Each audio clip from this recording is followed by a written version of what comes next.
Consumers often receive risk-related messages, informing them of the consequences of a particular risk or their own personal exposure and susceptibility to the risk. When receiving such risk-related information, people may process and interrogate the information further.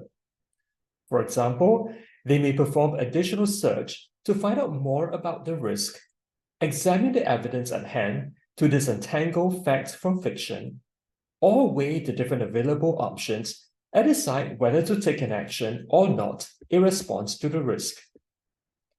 Interrogation can be a lengthy, explicit process that involves many rounds of information search, analysis, and risk assessment. Instead, it may be spontaneous and rapid, relying mainly on implicit attitudes that consumers have about the risk. The type and amount of interrogative behaviors that consumers engage in may depend on various factors, such as how much they trust the source of the original risk information, how relevant they believe the risk is to them, and whether they have the available time or cognitive resources to engage with the information. As a practitioner, it is important to understand the extent and types of interrogative behaviors that consumers may engage in for different risks and under different situations.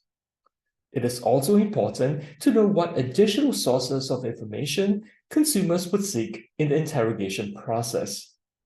Are consumers turning to official websites and scientific publications, or are they relying on unofficial sources of information from people whom they trust on social media?